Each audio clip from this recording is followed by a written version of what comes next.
नमस्कार, एक बार फिर से हम मराठों को लेकर के आप सबसे जुड़ रहे हैं। अब बात ये है कि आज हम मराठों में जिस टॉपिक को पढ़ेंगे वो है पेशवा माधवराव द्वितीय। जी हाँ, पेशवा माधवराव द्वितीय वही व्यक्ति हैं जो कि सबसे कम उम्र में मराठों के पेशवा बने।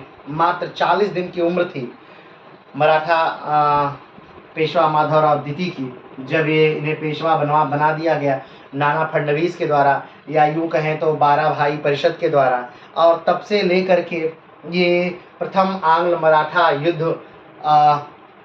में भी रहते हैं। और उसके बाद अगर देखा जाए तो जब दिल्ली को पुनः मराठा अधिकृत करते हैं तो उस समय यही पेशवा रहते हैं। तो आइए मराठा पेशवा माधवराव द्वितीय के बारे में हम विस्तार से थोड़ा सा पढ़ते हैं। लेकिन मराठा पेशवा माधवराव द्वितीय को पढ़ने से पहले हमें इससे पहले के पेशवाओं को थोड़ा सा जानना जरूरी है, ताकि आप मराठा पेशवा माधवराव द्वितीय को समझ सके कि मराठा पेशवा माधवराव द्वितीय आखिर कौन है। ठीक है, तो चलिए इससे इनके पहले के पेशवाओं को हम थोड़ा सा देखते हैं। चलिए ध्यान रखिएगा, इनसे पहले के पेशवाओं को देखने का मतलब कि हम मात्र मराठा पेशवा माधवराव द्वितीय को कनेक्ट कर सके, पेशवा माधवराव द्वितीय को जोड़ सके, क्योंकि माधवराव द्वितीय वो पेशवा हैं जो आखिरी से दूसरे नंबर के हैं। यानी कि इनके बाद माधवराव द्वितीय के बाद मात्र एक ही व्यक्ति पेशवा बनता है, बाजीराव द्वितीय। याद होगा, बाजीराव प्रथम बालाजी विश्वनाथ के लड़के थे, जिन्होंने इस मराठा साम्राज्य को अपने चरम तक पहुंचाया, मराठा साम्राज्य का चारों तरफ डंका बजाया। और बाजीराव द्वितीय वो व्यक्ति हैं जिनके चलते, या यूं कहें कि जिनके शासनकाल में मराठा साम्राज्य समाप्त हो गया और बाजीराव द्वितीय को ला करके बिठूर में, कानपुर के एक छोटे से गांव बिठूर में रख दिया गया, जहां पर फाइनली उनकी मृत्यु होती है। तो आखिर मराठा साम्राज्य जो कभी 1757-58 तक पूरे हिंदुस्तान में जिसका डंका बज रहा था, मराठा साम्राज्य जिसको शिवाजी महाराज ने एक हिंदू राष्ट्र के तौर पर, हिंदवी राष्ट्र के तौर पर शुरू किया था। मराठा साम्राज्य वो जो कि औरंगजेब के नाक के नीचे फलता फूलता रहा। मराठा साम्राज्य को तो उस समय समाप्त होना चाहिए था जब ये एक छोटे से राज्य के तौर पर उभर रहा था, लेकिन उस समय मराठा साम्राज्य समाप्त नहीं होता है, कारण कि उस समय इसके योग्य व्यक्ति इसका नेतृत्व कर रहे होते हैं। सोचिए, विश्व की सबसे बड़ी अर्थव्यवस्था, विश्व का सबसे ताकतवर राजा, विश्व के सबसे ज्यादा लड़ने वाली सेना के सामने भी मराठा साम्राज्य बड़ी बेबाकी से चलता रहा।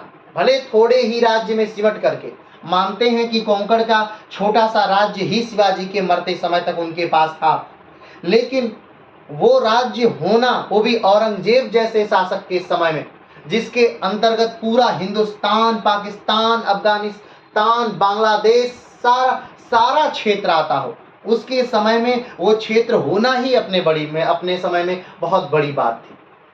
क्योंकि जब मराठा साम्राज्य ढह रहा था उस समय तो देखा जाए तो ऐसी कोई शक्ति भारत में नहीं थी। एक तरफ राजपूत राज्य अपने युद्धों में फंसे हुए थे, एक तरफ रोहिल्ला अपने में फंसे हुए थे, तो एक तरफ बंगाल के नवाब अपने में फंसे हुए थे। अवध अपना अलग स्वतंत्र हो गया है, हैदराबाद अपना अलग स्वतंत्र हो गया है, बंगाल अपना अलग स्वतंत्र हो गया है, बाकी सब लोग तो स्वतंत्र हो चुके थे। तो उस समय भारत में मराठों से बड़ी तो कोई शक्ति ही नहीं। और ऐसे समय में मराठे क्षीण हो रहे हैं, मराठों का अंत हो रहा है। तो इस पूरी कहानी को विस्तार से हम लोग जानते हैं, और आज जिसको हमें पढ़ना है वो है माधवराव द्वितीय। चूंकि दो कैरेक्टर आपको इसमें ऐसे मिलेंगे जो जिनका नाम सेम है, उन्हें प्रथम द्वितीय करके आपको याद रखना होगा। एक माधवराव प्रथम जो कि बेटे हैं बालाजी बाजीराव के, और एक बाजीराव द्वितीय, ठीक, जो कि बेटे हैं रघुनाथ राव। तो आइए चलिए शुरू करते हैं पूरा मराठा वंशावली और फिर पेशवा वंशावली को, कि किस प्रकार से मराठाओं का उदय और फिर मराठाओं का अंत। अगर ध्यान से देखा जाए तो जो मराठा राजाओं की सत्ता थी, मराठा राजाओं का शासनकाल रहा, वो काल रहा 1674 से, क्योंकि 1674 में ही शिवाजी ने अपना राज्याभिषेक करवाया। तो 1674 से लेकर के मराठाओं का काल 1749 तक रहा। कब तक? 1749 यानी साहू जी की मृत्यु के समय। यानी शिवाजी के राज्याभिषेक 1674 से प्रारंभ होकर के साहू जी की मृत्यु यानी 1749 तक ही मराठा राजा रहे। और मराठा राजाओं के अंतर्गत एक पद था जिसे अष्ट प्रधान कहते हैं। उसमें 8 मंत्री होते थे, 8 विभाग होता था, और उस 8 मंत्रियों में जो सबसे उच्च मंत्री होता था वही पेशवा था। अगर देखा जाए तो कुछ स्रोतों में ऐसा मिलता है कि जब शिवाजी महाराज ने अपना राज्याभिषेक करवाया तो उसी समय उन्होंने एक पद बनाया, एक मंत्रिमंडल बनाया जिसे अष्ट प्रधान के नाम से जानते हैं।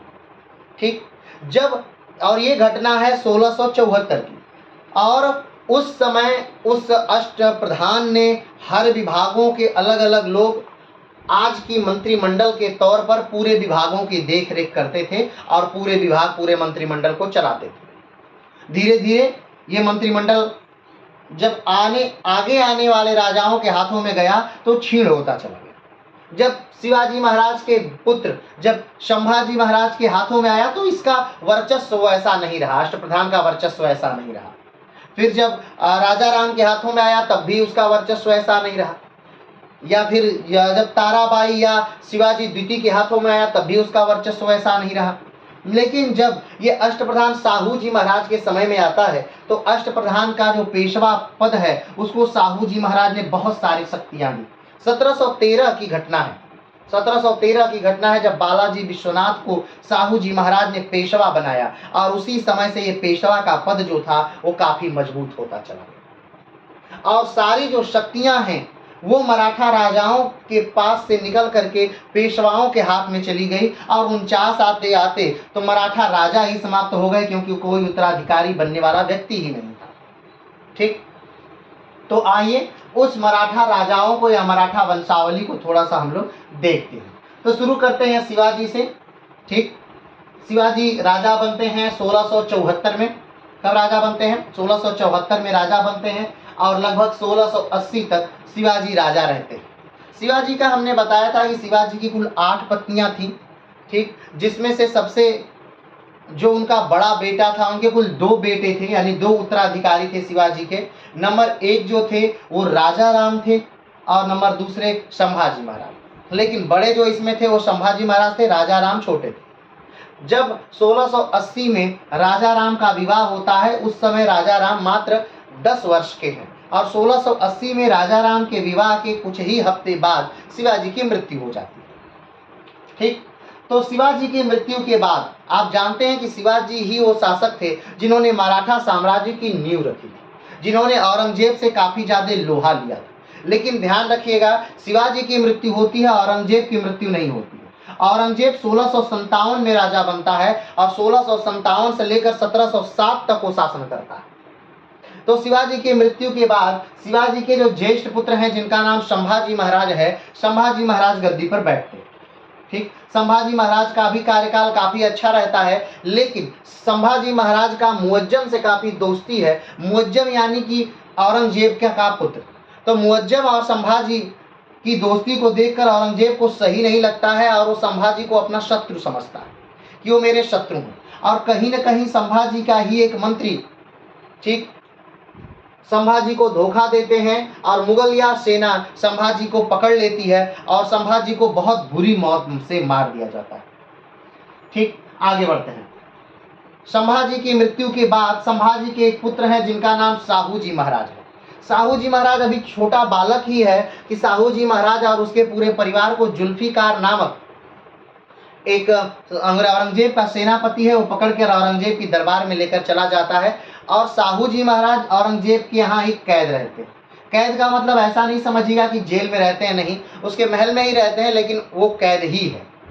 चलिए आगे बढ़ते हैं। तो एक तरफ संभाजी महाराज को मार दिया जाता है 1689 में, और 1689 की ही घटना है कि साहू जी महाराज को कैद कर लिया जाता है। अब संभाजी महाराज रहे नहीं, साहू जी महाराज रहे नहीं, तब राजा कौन बनेगा? तो संभाजी महाराज के एक भाई है राजा राम। हमने बताया था कि शिवाजी के दो पुत्र हुए थे, एक संभाजी महाराज, एक राजा राम। तो राजा राम छोटे थे, इसलिए संभाजी महाराज को गद्दी मिली थी। ठीक, तो राजा राम अब क्या बनते हैं? राजा बना दिए जाते हैं। ये घटना कब की है? 1689 की है।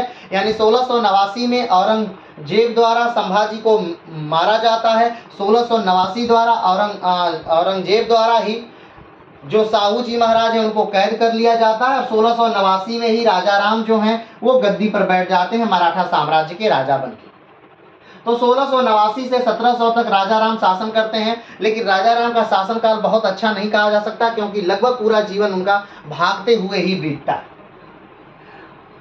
1700 में राजा राम मर जाते हैं। ध्यान दीजिएगा, शिवाजी मर गए फिर भी अभी औरंगजेब जिंदा है, संभाजी मर गए फिर भी अभी औरंगजेब जिंदा है, राजा राम मर गए फिर भी अभी औरंगजेब जिंदा है। अब शिवाजी द्वितीय राजा बनते हैं राजा राम की मृत्यु के बाद। अब ध्यान दीजिएगा कि शिवाजी द्वितीय कौन है? तो शिवाजी द्वितीय जो है वो राजा राम के क्या है? पुत्र है। और शिवाजी द्वितीय जो है राजा राम की मृत्यु के उस समय मात्र 4 वर्ष के हैं। ठीक है, तो शिवाजी द्वितीय की उस समय मृत्यु जो है मात्र 4 वर्ष की है। तो शिवाजी द्वितीय की जो माता है ताराबाई, उनके नेतृत्व में शिवाजी द्वितीय राजा बनते हैं। ताराबाई कौन है? तो ताराबाई राजा राम की विधवा पत्नी। ठीक, शिवाजी द्वितीय अब राजा बन गए, लेकिन पूरा जो नियंत्रण है वो किसके हाथ में है? वो ताराबाई के नेतृत्व में। ताराबाई ने अपने नेतृत्व में बहुत अच्छा मराठों का शासन चलाया, लेकिन जब 1707 में औरंगजेब की मृत्यु हो जाती है, ध्यान दीजिएगा 1707 वो समय है जब औरंगजेब की क्या हो जा रही है? मृत्यु हो जा रही है। और औरंगजेब की मृत्यु के बाद उसका पुत्र जो है मुअज्जम, जो बहादुर शाह प्रथम के नाम से गद्दी पर बैठ रहा है, उसने पूरे शासन व्यवस्था को बड़े अच्छे ढंग से चलाना प्रारंभ किया। उसने राजपूतों को भी खुश किया, उसने सिखों को भी खुश किया, उन्होंने जाटों को भी खुश किया, यानी उसने पूरा मेल मिलाप के साथ चलाना शुरू किया। और उस समय उसके दिमाग में एक बात आई कि अगर साहू जी महाराज को हम छोड़ देते हैं तो मराठों को हमें नियंत्रित करने की आवश्यकता नहीं होगी। तो साहू जी महाराज को राजा मान लेता है। साहू जी महाराज से कहता है कि मैं आपको राजा स्वीकार करता हूँ, आप जाइए दक्षिण में और अपना राज्य प्राप्त करिए। साहू जी महाराज को 1707 में छोड़ दिया जाता है, और साहू जी महाराज 1707 में निकल करके आते हैं दक्षिण की तरफ और अपने राज्य की मांग करते हैं। ठीक, इस मांग में बालाजी विश्वनाथ जो हैं वो बड़े ढंग से साहू जी महाराज का साथ देते हैं और साहू जी महाराज के साथ लड़ने के लिए तैयार रहते हैं। साहू जी महाराज और शिवाजी द्वितीय का युद्ध होता है। ध्यान दीजिएगा कब? तो ये घटना है 1707 की। तो साहू जी महाराज शिवाजी द्वितीय यानी ताराबाई का युद्ध हो रहा है, जिसमें ताराबाई हार जा रही है, क्योंकि ताराबाई का जो सेनापति है आ रहा है युद्ध करने, वो कहीं न कहीं आकर के साहू जी की तरफ मिल जा रहा है या बालाजी विश्वनाथ की तरफ मिल जा रहा है, तो ताराबाई इसमें हार जाती हैं। और जो राजा बनते हैं, जो राजा बन रहे हैं वो कौन बन रहे हैं? तो साहू जी महाराज क्या बन जा रहे हैं? राजा बन जा रहे हैं। अब ध्यान दीजिएगा, साहू जी महाराज राजा बन गए और पूरी शक्ति जो है साहू जी महाराज के हाथ में है। लेकिन साहू जी महाराज को राजा बनाने में जो सबसे महत्वपूर्ण भूमिका निभाते हैं वो है बालाजी विश्वनाथ। अब बालाजी विश्वनाथ का एहसान चुकाने के लिए ही लगभग साहू जी महाराज जो है बालाजी विश्वनाथ को पहले तो सेना करते का पद देते हैं, और उसके बाद 1713 में उन्हें पेशवा बना दिया जाता है। 1713 में पेशवा बनने के बाद जो बालाजी विश्वनाथ है वो पेशवाई मराठा साम्राज्य को बहुत ऊंचाइयों तक क्या करते हैं? ले जाते हैं। मुगलों से संधियां होती हैं, मुगलों से चौथ और सरदेशमुखी लेने की के बहुत सारी बातें होती हैं, यानी बहुत अच्छा कार्य करते हैं कौन? बालाजी विश्वनाथ। अब ध्यान दीजिएगा, साहू जी के शासनकाल के ही समय बालाजी विश्वनाथ क्या बने हैं? तो पेशवा बने हैं। अगर देखा जाए तो क्या ये पहले पेशवा है बालाजी विश्वनाथ? तो नहीं, बालाजी विश्वनाथ पहले पेशवा नहीं है, बालाजी विश्वनाथ 6वें पेशवा।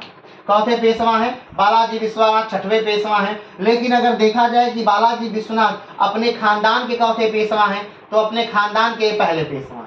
हमने बताया था कि शिवाजी के समय से पेशवाओं का पद चल रहा है, तो उस समय से पेशवाओं का पद चलते आ रहा था। अब बालाजी विश्वनाथ जो है वो 6वें नंबर के पेशवा बन रहे हैं, लेकिन अपने खानदान के जो हैं वो पहले पेशवा बन रहे हैं। बालाजी विश्वनाथ जो है वो भट्ट ब्राह्मण है। ठीक है, तो आगे बढ़ते हैं। बालाजी विश्वनाथ जो 1713 में पेशवा बनते हैं और 1720 तक शासन कार्य करते हैं। ध्यान दीजिएगा, पेशवा बालाजी विश्वनाथ के समय से ही जो मराठा साम्राज्य है ये मराठा साम्राज्य में पेशवाई का जो पद है वो वंशानुगत हो जाता है, क्योंकि शिवाजी महाराज के शासन काल में जो पेशवाई का पद है ये वंशानुगत नहीं होता है, बल्कि योग्यता के आधार पर होता है। जो ज्यादा योग्य आदमी है वो पेशवा बनेगा, जो योग्य नहीं है वो पेशवा नहीं बनेगा। लेकिन यहाँ से पेशवाई जो है वंशानुगत हो गई। चलिए, बालाजी विश्वनाथ 6वें पेशवा है, लेकिन अपने खानदान के पहले पेशवा बनते हैं 1713 से लेकर 1720 तक, और 1720 में इनकी मृत्यु हो जाती है। 1720 में इनकी मृत्यु के बाद बालाजी बाजीराव, ध्यान रखिएगा, जो बालाजी विश्वनाथ हैं इनके भी 2 पुत्र हैं। एक है बाजीराव और दूसरा है चीमाजी अप्पा। पहले कौन है? बाजीराव, और दूसरा है चीमाजी अप्पा। अब ध्यान दीजिएगा, चीमाजी अप्पा का नाम क्यों प्रसिद्ध है? क्योंकि चीमाजी अप्पा के ही लड़के हैं सदाशिवराव भाऊ। कौन है लड़के? सदाशिवराव भाऊ, सदाशिवराव। चीमाजी अप्पा के ही लड़के हैं सदाशिवराव भाऊ। और सदाशिवराव भाऊ इंपॉर्टेंट क्यों है, हम आगे हम लोग बात करेंगे। चलिए, तो बालाजी विश्वनाथ को 2 पुत्र हैं। कौन कौन? चीमाजी, वैसे तो और भी पुत्र हैं, लेकिन 2 महत्वपूर्ण पुत्रों के बारे में बात कर रहे हैं। बालाजी विश्वनाथ के जो लड़के हैं वो चीमाजी अप्पा हैं और बाजीराव हैं। ठीक है, बालाजी विश्वनाथ की मृत्यु 1720 में हो जाती है, और 1720 में उनका 20 वर्षीय जो पुत्र है बाजीराव वो गद्दी पर बैठता है, यानी पेशवा बना दिया जाता है। किसके द्वारा? तो साहू जी महाराज द्वारा। ध्यान रखिएगा, बालाजी विश्वनाथ साहू जी महाराज के शासनकाल में मर जाते हैं, बाजीराव भी साहू जी के शासनकाल में मर जाते हैं। बालाजी बाजीराव जो है इनके शासनकाल में साहू जी की मृत्यु होती है। चूंकि साहू जी का कोई पुत्र नहीं है, इसलिए जो मराठा राजा का पावर है वो भी पेशवाओं में क्या हो जाती है? आ जाती है, और पेशवा अब सर्वे सर्वा हो जाते हैं मराठा साम्राज्य के। चलिए आगे बढ़ते हैं। तो 1720 से लेकर 1740 तक बाजीराव शासन करते हैं। बाजीराव भारतीय इतिहास के लगभग सबसे बेहतरीन सेनानायक माने जाते हैं। वो अपने जीवन में कोई भी युद्ध हारते नहीं हैं। लगभग उन्होंने पूरा मध्य भारत का जो एरिया है वो पूरा मराठों के लिए जीत लिया था। उन्होंने निजाम को भी कई बार हराया था। उन्होंने दिल्ली पर भी 500 घुड़सवारों के साथ यानी 500 सैनिकों के साथ हमला किया था और दिल्ली को भी जीत लिया था। ये और कहा जाता है कि दिल्ली की सेना उस समय नहीं थी, इसलिए ऐसा हो पाया। अब जो भी रहा हो, आगे बढ़ते हैं। ठीक है, महत्वपूर्ण इनके युद्ध जो है वो भोपाल का युद्ध माना जाता है, जिसमें इन्होंने निजाम को बहुत बुरी तरह हराया और मालवा का पूरा इलाका जो है वो बाजीराव ने अपने कंट्रोल में ले लिया। बाजीराव की एक और चीज बहुत महत्वपूर्ण है। बाजीराव की एक प्रेमिका थी जिनका नाम है मस्तानी, और मस्तानी से इनका प्रेम जो था वो बहुत ज्यादा फेमस हुआ था। कहा जाता है मस्तानी के ही लड़के थे शमशेर बहादुर, जो शमशेर बहादुर पानीपत के तृतीय युद्ध में लड़ते हुए मारे गए थे। और कहा जाता है कि बाजीराव के जीते जी उनको मानसिक प्रताड़ना बहुत झेलनी पड़ी, क्योंकि उन्होंने मस्तानी से शादी की थी। मस्तानी कौन थी? तो मस्तानी छत्रसाल और उनके एक नाचने वाली की एक पुत्री थी जिसका नाम मस्तानी था। जब छत्रसाल को मदद देने के लिए बाजीराव गए थे तो उसी समय वो मस्तानी से पहली बार मिले थे। ये सारी बातें हम बाजीराव वाले वीडियो में कर चुके हैं, तो इसको यहाँ पर नहीं करेंगे। आगे बढ़ते हैं। बाजीराव की मृत्यु हो जाती है 1740 में, और बाजीराव की मृत्यु के बाद उनका सबसे बड़ा जो बेटा है वो राजा बनता है, जिसका नाम है बालाजी बाजीराव। लेकिन यहाँ पर एक बात और ध्यान रखने वाली बात है कि बाजीराव का पुत्र सिर्फ बालाजी बाजीराव ही नहीं है, इनका एक और पुत्र है जिनका नाम है रघुनाथ राव। तो इनके 2 पुत्र हुए थे। एक पुत्र है बालाजी बाजीराव,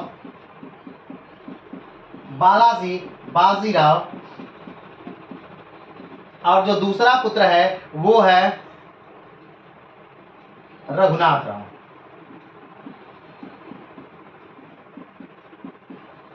ध्यान दीजिएगा, बाजीराव को 2 पुत्र हुए, बालाजी बाजीराव, और दूसरा पुत्र हुआ रघुनाथ राव। लेकिन इनका सौभाग्य ऐसा नहीं था कि बालाजी विश्वनाथ की तरह इनका चीमाजी अप्पा और सदाशिवराव चीमाजी अप्पा जैसा कोई पुत्र हुआ हो। क्योंकि ध्यान दीजिएगा, बाजीराव जब पद पे आते हैं या बाजीराव जब पेशवा बनते हैं तो चीमाजी अप्पा से उनका कोई विवाद नहीं है और चीमाजी अप्पा कहीं शासन सत्ता के लिए कोई लड़ाई नहीं करते हैं।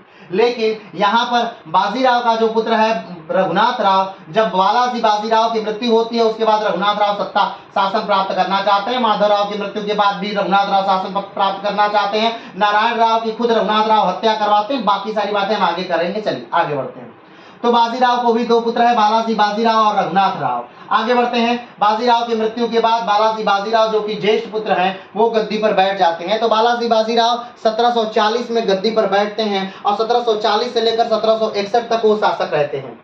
ध्यान दीजिएगा, यही वो समय है जब पूरे भारत पर 1758 का समय है, 1758 का समय है जब मराठा साम्राज्य पूरे भारत पर छाया हुआ है। यानी उसी समय अटक से लेकर यानी अफगानिस्तान से लेकर के कटक यानी उड़ीसा तक का जो क्षेत्र है वो किसके हाथ में आ चुका है, तो बालाजी बाजीराव के समय में आ चुका है। मराठाओं का जो सर्वोच्च साम्राज्य था वो किसके समय में था, तो बालाजी बाजीराव के समय में मराठाओं का सर्वोच्च साम्राज्य था। उस समय दिल्ली भी इनके कब्जे में था, यानी दिल्ली में भी कठपुतली शासक के तौर पर बस इन्होंने बिठा दिया था। उस समय देखा जाए तो उड़ीसा इन्होंने बंगाल के नवाब से ले लिया था, इसलिए क्योंकि बार बार 1740 के बाद लगातार जो मराठे थे इनका आक्रमण बंगाल पर होने लगा था। तो अपने उनके आक्रमण से बचने के लिए जो बंगाल के नवाब थे उन्होंने उड़ीसा वाला क्षेत्र तो मराठों को दे ही दिया और बदले में 12 लाख रुपए हर साल देने का वादा भी किया।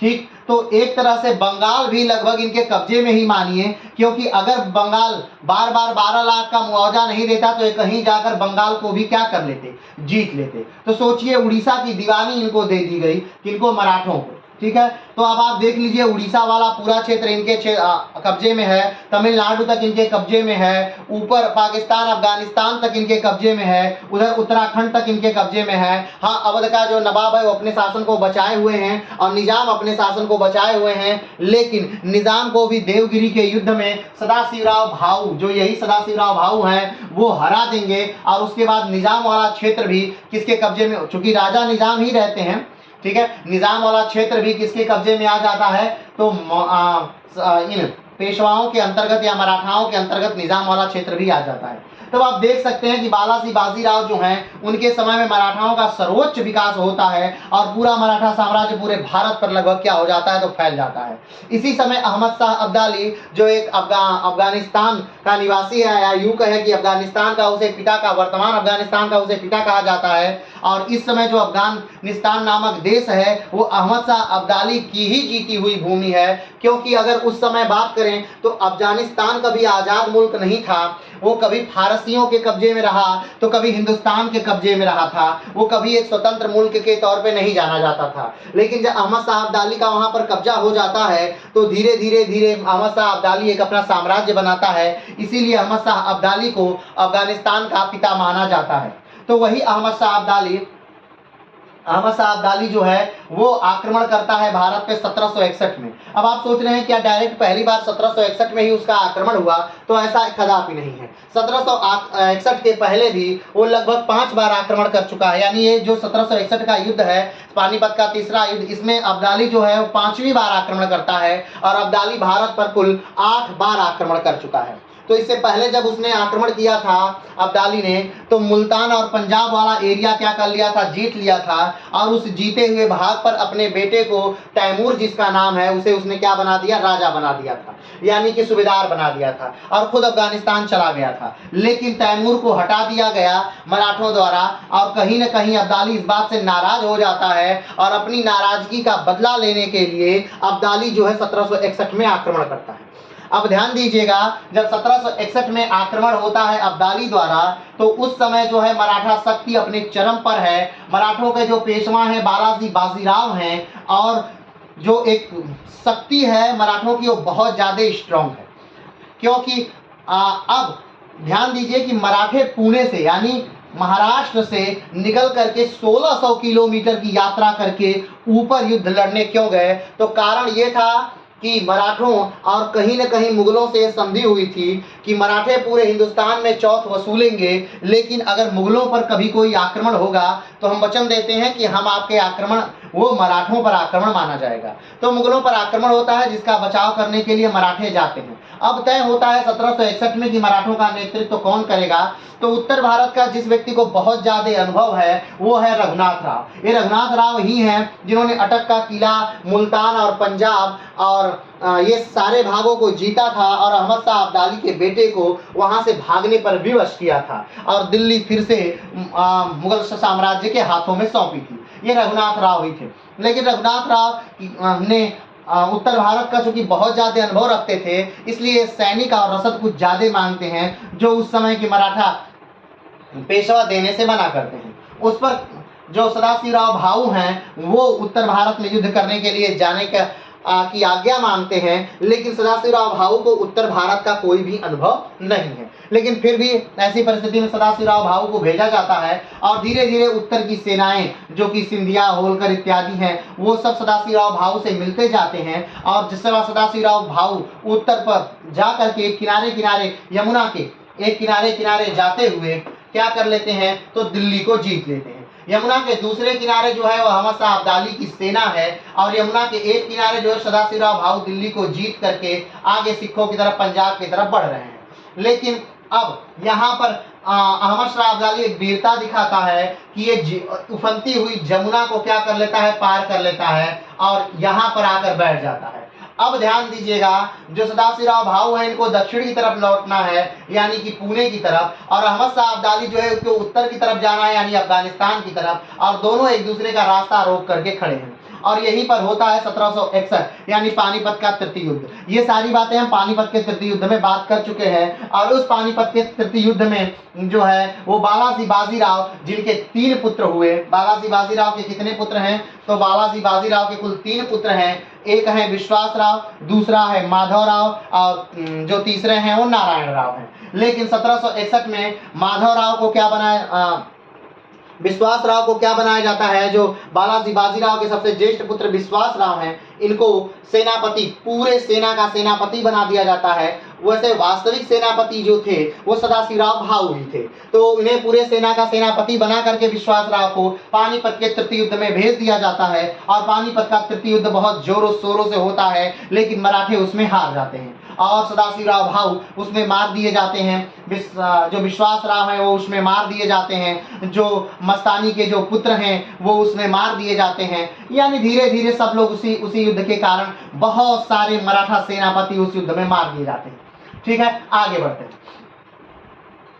अब फिर घटना होती है कि जब 1761 का युद्ध हो गया तो एकाएक मराठों की शक्ति जो है वो क्षीण हो जाती है, क्योंकि उत्तर भारत का पूरा इलाका जो है मराठों के हाथों से चला जाता है। लेकिन उत्तर भारत में राज करने के लिए अहमद शाह अब्दाली भी नहीं बचता, क्योंकि अहमद शाह अब्दाली अफगानिस्तान में हो रहे विद्रोह को दबाने के लिए अफगानिस्तान में क्या करता है तो चला जाता है। ठीक, अब पूरा उत्तर भारत क्या है, लगभग सूना हो गया है। तो ध्यान दीजिएगा, ऐसे समय का फायदा उठाकर ही अंग्रेज जो हैं, इसी समय होता है 1764 का युद्ध यानी बक्सर का युद्ध, और उसके बाद अंग्रेजों का लगभग उत्तर भारत पर क्या हो जाता है, कब्जा हो जाता है। ठीक है, अब इसी घटना से के कारण से बालाजी बाजीराव की क्या हो जाती है 1761 में कुछ ही महीनों बाद मृत्यु हो जाती है, और उनके मृत्यु के बाद उनका दूसरे नंबर का पुत्र माधवराव गद्दी पर बैठता है। माधवराव गद्दी पर क्यों बैठता है, क्योंकि जो सदाशिवराव जो विश्वास राव हैं उनकी क्या हो गई है, मृत्यु हो गई है पानीपत के तृतीय युद्ध में। तो तो विश्वास राव की मृत्यु होने के कारण माधवराव जो उनका दूसरे नंबर का अल्पवयस्क पुत्र है वो गद्दी पर क्या करता है तो बैठ गया। अब 1761 में माधवराव गद्दी पर बैठा और 1772 तक वो कार्य करता है, लेकिन माधवराव इतनी आसानी से गद्दी पर नहीं बैठ पाया, क्योंकि बालाजी बाजीराव के बाद रघुनाथ राव पेशवा बनना चाहते थे। इसलिए रघुनाथ राव ने माधवराव से युद्ध लड़ा। माधवराव इस युद्ध में हारा भी, लेकिन फिर कई राजनीतिक उथल पुथल होती है जिसमें रघुनाथ राव को माधवराव कैद कर लेते हैं और माधवराव क्या बन जाते हैं तो पेशवा बन जाते हैं।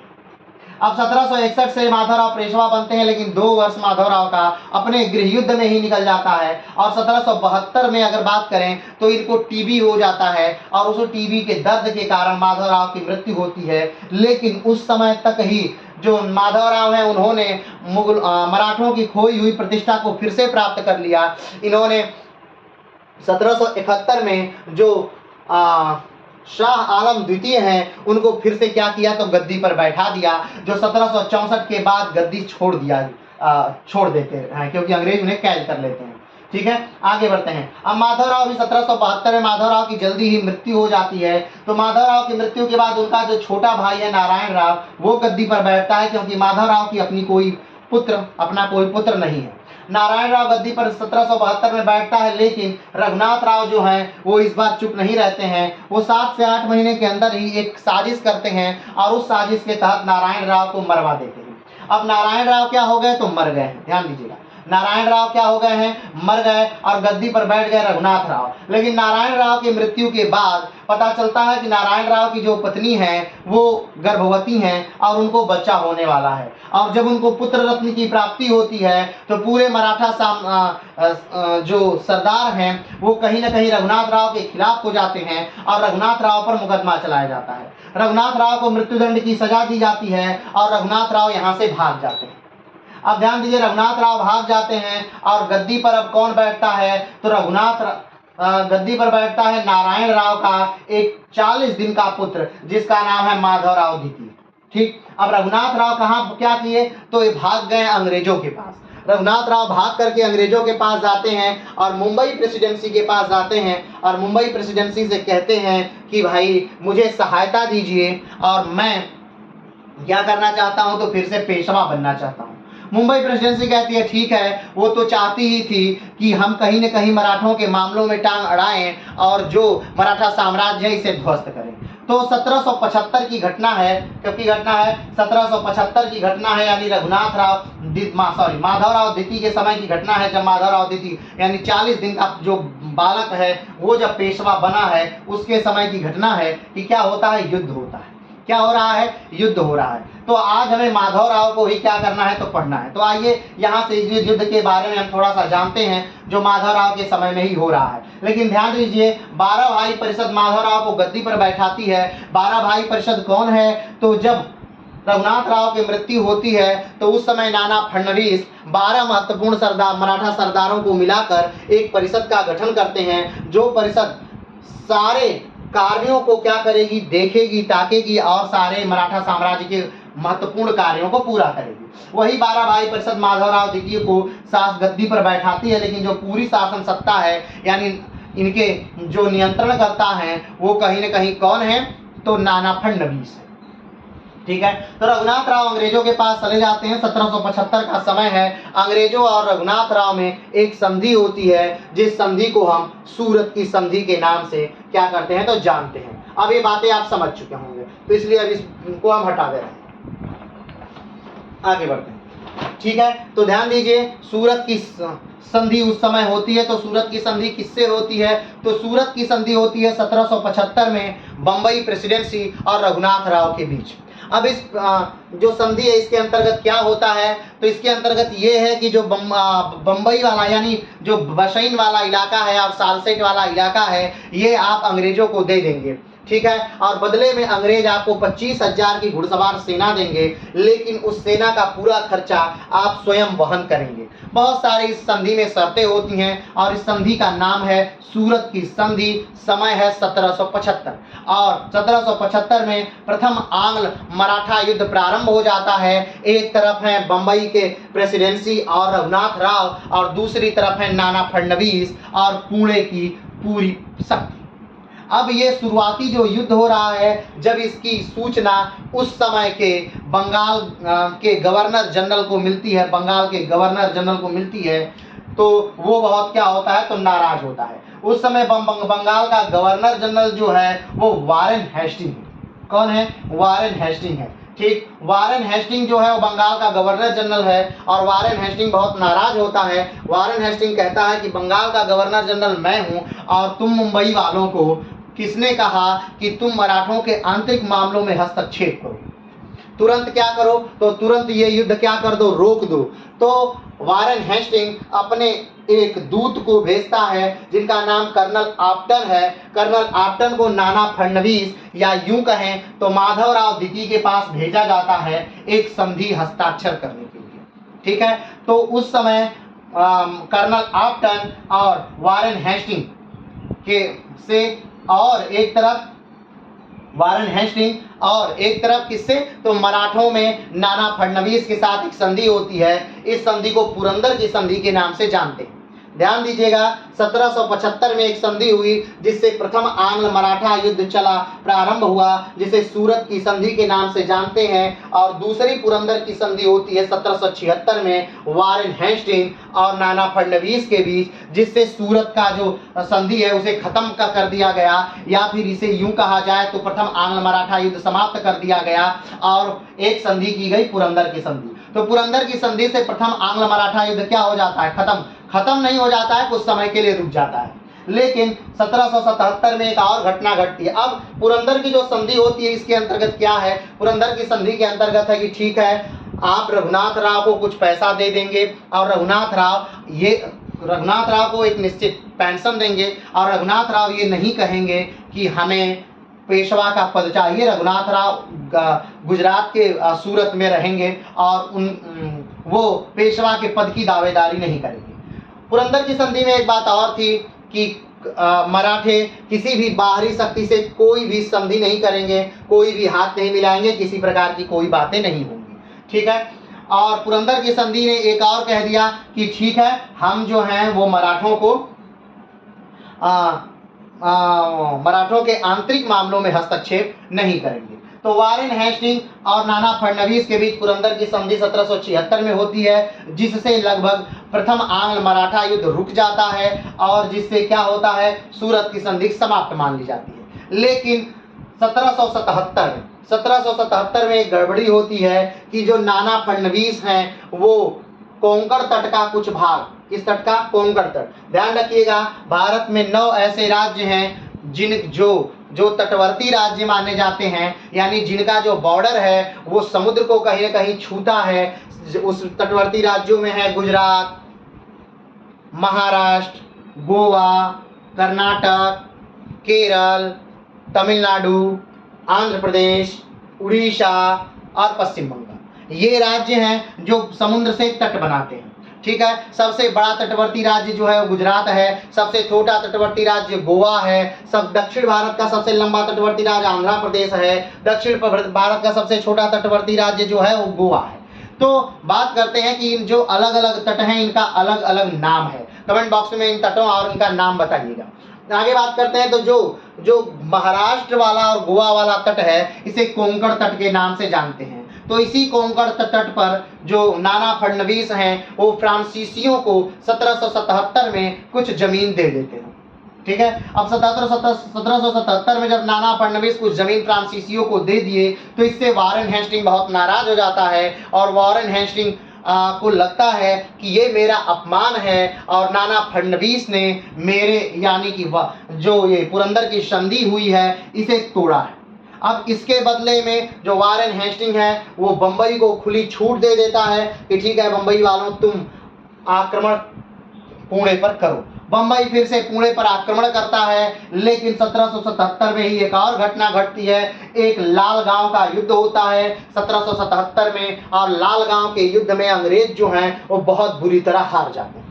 ध्यान रखिएगा, यह सारी घटना जो है वो पेशवा माधवराव द्वितीय के शासनकाल में ही घटित हो रही है। पेशवा माधवराव द्वितीय उस समय लगभग 7 से 8 वर्ष के हुए का एक बालक है, लेकिन इसका नियंत्रण कौन कर रहा है, तो नाना फडणवीस कर रहा है। चलिए आगे बढ़ते हैं, ठीक है। तो पुरंदर की संधि जो है, पुरंदर की संधि क्या हो गई, 1777 में टूट गई, क्योंकि जो नाना फडणवीस है उन्होंने कोंकण तट पर कुछ भाग फ्रांसीसियों को क्या दे दिया, उनके रहने के लिए या उनके शस्त्रागार के लिए, उनकी सैनिक टुकड़ियों को रखने के लिए। इससे नाराज होकर के वारेन हेस्टिंग ने खुली छूट दे दी मुंबई को और मुंबई फिर से आक्रमण करने लगता है। लेकिन 1777 में लालगांव का एक युद्ध होता है जिसमें अंग्रेज बहुत बुरी तरह हार जाते हैं और इस हार के बाद जो है वो एक संधि होती है जिसे वाडगांव की संधि कहते हैं और जो 1779 में होती है। 1779 में होती है वाडगांव की संधि और ये संधि जो होती है वो बहुत शर्मनाक संधि होती है, क्योंकि इसमें अंग्रेज हारे रहते हैं तो सारी चीज़ें लगभग अंग्रेजों पर थोपी जाती हैं। जो पहली बात थी कि अंग्रेज कभी भी पेशवाओं के आंतरिक मामले में हस्तक्षेप नहीं करेंगे। जो अंग्रेज हैं वो रघुनाथ राव का साथ नहीं देंगे। जो अंग्रेज हैं वो सालसेट और बसईन को मराठों को लौटा देंगे। 1773 के बाद से जो भूमि अंग्रेजों ने कभी भी मराठाओं की जीती है वो मराठाओं को क्या कर देंगे, लौटा देंगे। तो बहुत बुरी संधि होती है जिसको कहते हैं वाड़गांव की संधि। लेकिन वाड़गांव की संधि के बाद जब ये खबर पहुंचती है कहाँ, वारेन हेस्टिंग के पास, तो वारेन हेस्टिंग बहुत नाराज होता है।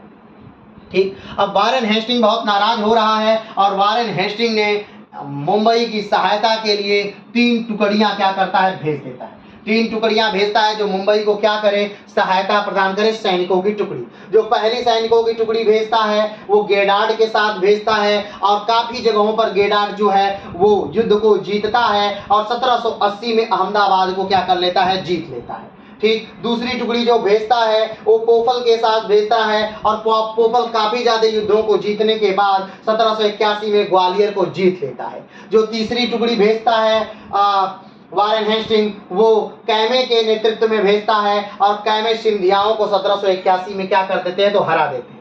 अब इधर लगातार मराठे क्या होने लगे, हारने लगे। तो हारते हुए मराठों ने एक बात सोची कि क्यों नहीं दक्षिण के टीपू सुल्तान और नवाब को क्या कर लिया जाए, निजाम को मिला लिया जाए। तो अब मराठे इस बात पर चिंतन कर रहे हैं कि मराठे निजाम और टीपू को मिलाएंगे। इस बात से जो है वो अंग्रेज क्या हो जा रहे हैं, तो इस बात से अंग्रेज ससंजित हो जा रहे हैं, अंग्रेज डर जा रहे हैं। उन्हें लग रहा है कि आखिर एक ही मराठे हम पर कहीं न कहीं भारी पड़ रहे हैं। अगर ये तीनों संयुक्त सेनाएं आ गई तो हमको हरा देंगी और जो भाग हम जीते हैं वो भाग भी हमारे हाथ से चला जाएगा और फिर से हमें कोई अपमानजनक संधि करनी पड़ेगी। तो इससे बेहतर है कि पहले ही हम एक संधि कर लें। तब घटना है ये 1782 की और 1782 में ये आखिरी संधि होती है इस युद्ध के समय, यानी प्रथम आंग्ल मराठा युद्ध के समय आखिरी संधि चौथी संधि है जिसका नाम है सालबाई की संधि। और सालबाई की संधि 1782 के बाद ये प्रथम आंग्ल मराठा युद्ध जो है वो समाप्त होता है। ठीक, अब 1782 में सालबाई की संधि जो है उसमें क्या निर्धारित किया जाता है उन कुछ बातों को जान लेते हैं। तो 1782 में सालबाई की संधि में कुछ बातें निर्धारित होती हैं और वो बातें क्या हैं, तो वो बातें ये हैं। पहली बात कि अंग्रेज जो हैं वो पेशवाओं या मराठों के आंतरिक मामले में हस्तक्षेप नहीं करेंगे। जो रघुनाथ राव हैं इनको पेशवा नहीं बनाया जाएगा। ठीक, जो माधवराव द्वितीय हैं अंग्रेजों ने इनको क्या कर ली, मान्यता दे दी कि ठीक है हम माधवराव द्वितीय को ही मराठों का पेशवा मानते हैं। ठीक, ये सारी बातें अंग्रेजों ने क्या कर ली, डिसाइड कर ली। कुछ बातें मराठों पर भी थोपी गई जैसे कि बसईन और सालसेट का भाग जो है वो अंग्रेजों के ही साथ रहेगा। ठीक, जो सेनाएं जहां थी, ठीक, मुंबई के नीचे जो सेनाएं जहां थी वो अपने स्थान पर यथास्थान चली जाएंगी। ठीक, युद्ध का जो निश्चित पैसा कुछ पैसा है वो मराठे क्या करेंगे, तो अंग्रेजों को देंगे। मराठे किसी भी बाहरी शक्तियों से कोई भी मदद नहीं लेंगे और कोई भी बात नहीं करेंगे। आने वाले समय में मराठे अंग्रेजों की मदद करेंगे। अगर देखा जाए कि सालबाई की संधि से क्या अंग्रेजों को कोई विशेष फायदा हुआ, तो नहीं, इससे अंग्रेजों को कोई विशेष फायदा नहीं हुआ। लेकिन क्या इससे मराठों को कोई विशेष फायदा हुआ, तो नहीं, सालबाई की संधि से मराठों को भी कोई फायदा नहीं हुआ। तो आखिर में सालबाई से संधि से लॉन्ग समय में किसको फायदा हुआ, देखा जाए तो कहीं ना कहीं लॉन्ग समय में अंग्रेजों को ही फायदा हुआ, क्योंकि इन मराठों की मदद लेकर ही जो अंग्रेज थे उन्होंने टीपू सुल्तान को हरा दिया। और अगर देखा जाए तो अप्रत्यक्ष तौर पर सालबाई की संधि से जो सबसे ज्यादा घाटा हुआ वो टीपू सुल्तान को हुआ, क्योंकि मराठे जो हैं वो फ्री में अंग्रेजों को मिल गए अपनी सेना के साथ और अंग्रेजों ने मराठों का साथ लेकर के क्या कर दिया, टीपू सुल्तान को हराया। तो इस सालबाई की संधि से अब पूरी तरह से माधवराव द्वितीय जो हैं वो पेशवा बन चुके हैं मराठा साम्राज्य के। ठीक है, अब थोड़ी सी बात कर लेते हैं कि ये बंगाल और उसके गवर्नरों के बारे में। तो आपको पता है कि जब ये युद्ध हो रहा था, प्रथम आंग्ल मराठा युद्ध जब हो रहा था, उस समय बंगाल का गवर्नर जनरल जो था वो वारेन हेस्टिंग था। लेकिन अब ये जो पद है किस प्रकार से कार्य करते हैं, तो बंगाल का पहले क्या था, मात्र गवर्नर पद हुआ करता था, बंगाल का गवर्नर। ठीक है, तो बंगाल का गवर्नर कौन था, या यूं कहें तो अंग्रेजी सत्ता का भारत में संस्थापक कौन था, तो रॉबर्ट क्लाइव था। तो बंगाल का गवर्नर रॉबर्ट क्लाइव था। ठीक है, और रॉबर्ट क्लाइव के ही समय प्लासी का युद्ध हुआ था, यानी प्लासी का युद्ध क्या की कर चुके हैं, अंग्रेज जीत चुके हैं। अंग्रेज 1764 में बक्सर का भी युद्ध जीत चुके हैं और वो पूरा एरिया भी अंग्रेजों के कब्जे में है। ध्यान रखिएगा, ये वो समय है जब अंग्रेज अपनी शासन सत्ता को यानी अपने क्षेत्र का प्रसार कर रहे हैं। दूसरे, बंगाल का प्रथम गवर्नर जनरल बनाया गया किसको, वारेन हेस्टिंग को। और वारेन हेस्टिंग ही वो व्यक्ति हैं जिनका कार्यकाल 1773 से 1785 तक रहा। इन्हीं के समय में रेगुलेटिंग एक्ट लागू हुआ है, क्या है आगे हम पढ़ेंगे। ईस्ट इंडिया एक्ट लागू हुआ, रोहिल्लाओं से युद्ध हुआ और प्रथम आंग्ल मराठा युद्ध हुआ। ये सारी चीजें वारेन हेस्टिंग के समय में हुआ। वारेन हेस्टिंग जो थे वो बंगाल के गवर्नर जनरल थे। जब बंगाल से साम्राज्य का विस्तार हुआ और अंग्रेजों का साम्राज्य कई राज्यों में फैला, तो उस समय इस पद को बदल दिया गया और इसका नाम कर दिया गया भारत का गवर्नर जनरल। तो भारत का पहला गवर्नर जनरल जो था वो विलियम बेंटिंग था। और विलियम बेंटिंग के समय में आपको याद होगा कि भारत में एक चीज बंद की गई थी और वो थी सती प्रथा। सती प्रथा 1829 में भारत से में पूरी तरह से प्रतिबंधित कर दी गई या बंद कर दी गई या गैर कानूनी घोषित कर दिया गया, और जिसमें एक महान भारतीय का भी योगदान है, राजा राममोहन राय का। आपको याद होगा राजा राममोहन राय को राजा की उपाधि अकबर द्वितीय ने दी थी, और अकबर द्वितीय की पेंशन की बात करने के लिए ही राजा राममोहन राय जब इंग्लैंड में गए थे तो वहां पर राजा राममोहन राय की क्या हो जाती है, मृत्यु हो जाती है, और इंग्लैंड में ही उनको क्या कर दिया जाता है, दफना दिया जाता है। अब आप सोचेंगे कि राजा राममोहन राय को इंग्लैंड में क्यों दफनाया गया, तो इसलिए दफनाया गया क्योंकि उस समय इंग्लैंड में जलाने की कोई परंपरा नहीं थी, इसलिए उन्हें दफना दिया गया। आगे बढ़ते हैं, तो भारत का ये क्या थे, भारत का पहला गवर्नर जनरल वारेन। तो भारत का पहला गवर्नर जनरल विलियम बेंटिंग सती प्रथा को रोकने वाले व्यक्ति थे। आगे बात करते हैं, तो भारत के पहले वायसराय। तो भारत के पहले वायसराय जो है वो लॉर्ड कैनिंग थे, जिनका कार्यकाल 1856 से 1862 तक था। और लॉर्ड कैनिंग ही वो व्यक्ति हैं जिनके समय में 1857 का विद्रोह हुआ। और सबसे इंपॉर्टेंट बात अगर देखा जाए तो लॉर्ड कैनिंग ही वो व्यक्ति हैं, भारत के पहले वायसराय लॉर्ड कैनिंग ही वो व्यक्ति हैं जिनके समय में 1857 में भारत में 3 स्थानों पर पहली बार विश्वविद्यालय खोला गया। अंग्रेजी संदर्भ में यानी पढ़ाई को ध्यान में रखते हुए भारत में पहला विदेशी विश्वविद्यालय 3 विश्वविद्यालय खोले गए, कलकत्ता, मद्रास और बॉम्बे। ये 3 विश्वविद्यालय भारत में क्या किए गए, खोले गए थे। 1857 की ये घटना है। और उस समय शासनकाल किसका है, लॉर्ड कैनिंग का शासनकाल है। और लॉर्ड कैनिंग क्या है, तो पहले वायसराय हैं। तो इन बातों को यहीं पर छोड़ते हैं और फिर से हम आ जाते हैं कहाँ, पेशवा माधवराव पर। तो पेशवा माधवराव वो व्यक्ति हैं जिनका कार्यकाल कब से प्रारंभ होता है, तो 1774 से प्रारंभ होता है। एक बड़ी मजेदार बात यह है कि पेशवा माधवराव का कार्यकाल 1774 से प्राप्त होता है, शुरू होता है, और पेशवा माधवराव का जन्म भी 1774 में ही हुआ था। ठीक है, तो आगे आते हैं, इसे line by line Peshwa Madhavrao को क्या करते हैं देखते हैं। ठीक, पेशवा माधवराव द्वितीय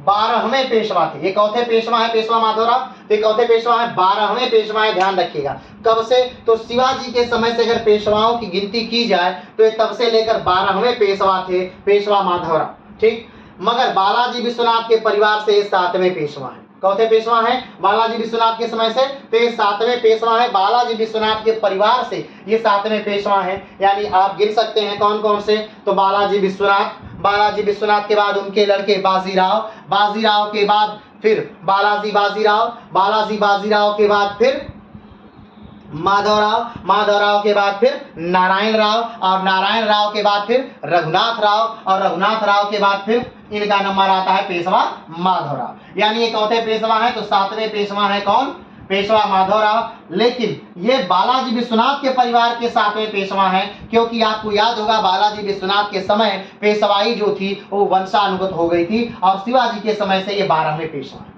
आगे बढ़ते हैं, पेशवा माधवराव मात्र 40 दिन की उम्र में क्या बन जाते हैं, तो पेशवा बन जाते हैं। मात्र 40 दिन की उम्र में क्या बन जाते हैं, ये पेशवा बन जा रहे हैं। कौन, पेशवा माधवराव। यह सबसे कम उम्र के पेशवा हैं। यानी कि अगर पूछा जाए कि सबसे कम उम्र का पेशवा बनने वाला व्यक्ति कौन है? तो पेशवा माधवराव हैं, जो मात्र 40 दिन की उम्र में पेशवा बना दिए जाते हैं। और इनके संरक्षक कौन है? तो नाना फडणवीस पेशवा माधवराव द्वितीय के क्या है? संरक्षक। आगे बढ़ते हैं। पेशवा माधवराव द्वितीय 1774 में तब पेशवा बनते हैं जब इनके पिता रघुनाथ राव जब इनके पिता के चाचा रघुनाथ राव भाग जाते हैं। आपको याद होगा कि नारायण राव गद्दी पर बैठे थे। नारायण राव कौन है? तो पेशवा माधवराव के पिता हैं नारायण राव। नारायण राव गद्दी पर बैठते हैं और नारायण राव को रघुनाथ राव मरवा देते हैं। नारायण राव को रघुनाथ राव मरवा तो देते हैं, लेकिन रघुनाथ राव को ये नहीं पता है कि नारायण राव की जो पत्नी है वो गर्भवती है। नारायण राव की जब पत्नी एक बच्चे को जन्म देती है, पुत्र को जन्म देती हैं, तो मराठा सरदार एकजुट हो जाते हैं और रघुनाथ राव को भागना पड़ता है। और रघुनाथ राव भागकर वही अंग्रेजों के शरण में तब जाते हैं। ठीक है, तो 1774 में तभी पेशवा बना दी जाते हैं।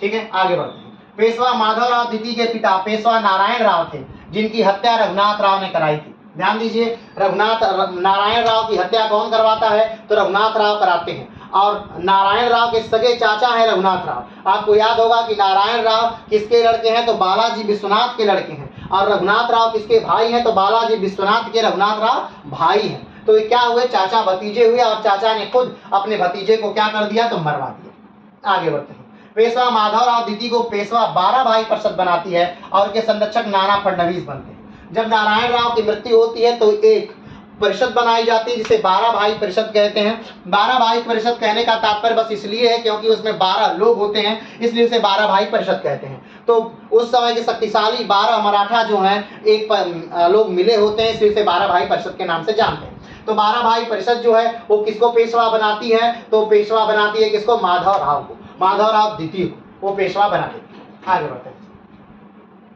पेशवा माधवराव द्वितीय के समय ही प्रथम आंग्ल मराठा युद्ध होता है, जो 1775 से लेकर 1782 तक चलता है।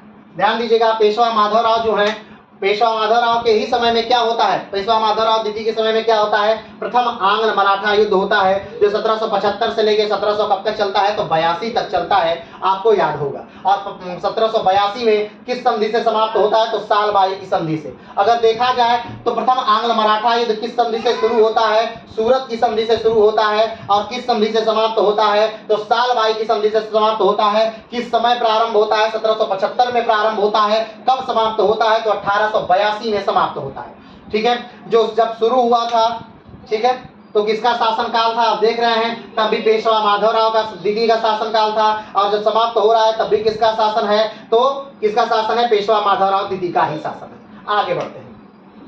पेशवा माधवराव द्वितीय जब 7 से 8 साल के थे तब प्रथम आंग्ल मराठा युद्ध समाप्त हो जाता है और अंग्रेज इनको पेशवा मान लेते हैं। आपको याद है कि जो सालबाई की संधि है, उस सालबाई की संधि के बाद अंग्रेज क्या मान लेते हैं? तो इनको पेशवा मान लेते हैं, पेशवा माधवराव द्वितीय को। और ये भी बात आती है कि मराठों के आंतरिक मामलों में अंग्रेज हस्तक्षेप नहीं करेंगे। ठीक है, आगे बढ़ते हैं। पेशवा माधवराव द्वितीय मात्र कठपुतली पेशवा थे, जिनका पूरा नियंत्रण नाना फडणवीस करते हैं। ध्यान दीजिएगा, अब इतिहास फिर से अपने आप को क्या कर रहा है? दोहरा रहा है। ये इतिहास था पेशवाओं का, जब पेशवाओं के हाथ में पूरी शक्ति थी और वो कहीं न कहीं मराठा सरदारों को कंट्रोल किया करते थे या मराठा राजाओं को कंट्रोल किया करते थे। पेशवाओं के हाथों में पूरा पावर था और वो दिल्ली के बादशाह को मात्र कठपुतली की तरह बैठा करके कंट्रोल किया करते थे। और आज वही जो पेशवा है वो स्वयं क्या है? मात्र एक कठपुतली है, मात्र 40 दिन का एक बालक है जो पेशवाई कर रहा है। और उसके हाथ में क्या है? तो कोई शक्ति नहीं है, कोई पावर नहीं है। और उसकी पूरी शक्ति, पूरा पावर किसके हाथ में है? तो नाना फडणवीस के हाथ में उसका पूरी शक्ति और पूरी पावर है। और मात्र पेशवा माधवराव द्वितीय एक कठपुतली है। और ध्यान दीजिएगा, इन पर जब इतना प्रेशर आ जाता है, इतना ज्यादा लोड दे दिया जाता है, किसके द्वारा? नाना फडणवीस के द्वारा। इनका कोई वश नहीं चलता, इनका कोई नियंत्रण नहीं चलता। किसी कार्य में, किसी बात को भी करने से पहले ये पेशवा है, लेकिन पूछना पड़ता है नाना फडणवीस से। इतना प्रेशर लेकर के पेशवा माधवराव क्या करते हैं? तो आत्महत्या कर लेते हैं। आगे चलते हैं। पेशवा माधवराव द्वितीय नाना फडणवीस के चलते इतने लाचार हो जाते हैं कि शनिवार वाड़ा से कूद कर आत्महत्या कर लेते हैं।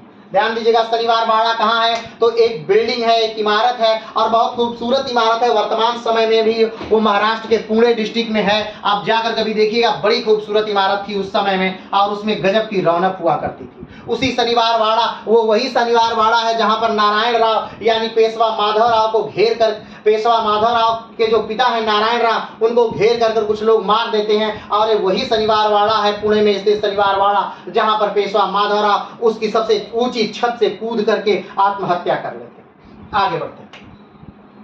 नाना फडणवीस को मराठों का मैकियावेली कहा जाता है। नाना फडणवीस को क्या कहते हैं, मराठों का मैकियावेली कहा जाता है। ध्यान दीजिएगा, मैकियावेली कहाँ का था, कमेंट बॉक्स में बताइएगा। और भारत का मैकियावेली किसे कहते हैं, ये भी कमेंट बॉक्स में बताइएगा।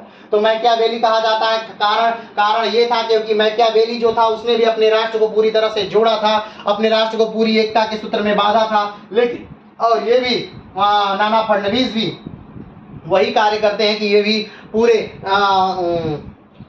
मराठा साम्राज्य को एकता के सूत्र में बांधते हैं। लेकिन उस मैकियावेली के साथ भी वही घटना हुई थी जो नाना फडणवीस के साथ हुई है। जब मैकियावेली मरता है तब पूरी तरह से जर्मनी टूटने लगता है या वो राष्ट्र टूट जाता है, और जब नाना फडणवीस मरते हैं तब भी मराठा साम्राज्य पूरी तरह से क्या हो जाता है, कुछ ही समय में के बाद पूरा मराठा साम्राज्य विध्वंस हो जाता है या समाप्त हो जाता है। आगे बढ़ते हैं। पेशवा माधवराव द्वितीय के माता का नाम गंगाबाई था। पेशवा माधवराव द्वितीय के माता का नाम क्या है, गंगाबाई है। पेशवा माधवराव द्वितीय का जन्म अपने पिता की मृत्यु के बाद हुआ है। ध्यान दीजिएगा, पेशवा नारायण राव को जब मार दिया गया तब पता चला था कि जो गंगाबाई हैं वो क्या हैं, वो गर्भवती हैं। उसके बाद पता चला था, ठीक है। और फिर इंतजार होने लगा था कि पुत्र होगा या पुत्री, और जब पुत्र होता है गंगाबाई को, यानी गंगाबाई का पुत्र जब माधवराव जन्म लेता है, तब मराठा जो लीडर हैं या नेता हैं वो एकजुट होते हैं और रघुनाथ राव को भगा दिया जाता है या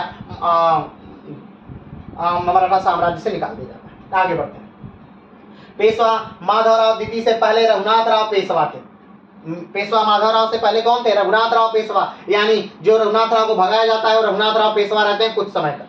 माधवराव द्वितीय की मृत्यु 27 अक्टूबर 1795 को हुआ था। 1795 में 27 अक्टूबर 1795 का समय था जब पेशवा माधवराव द्वितीय क्या कर लेते हैं, शनिवार वाड़ा की ऊपर छत पर से जाकर के कूद जाते हैं। आगे बढ़ते हैं।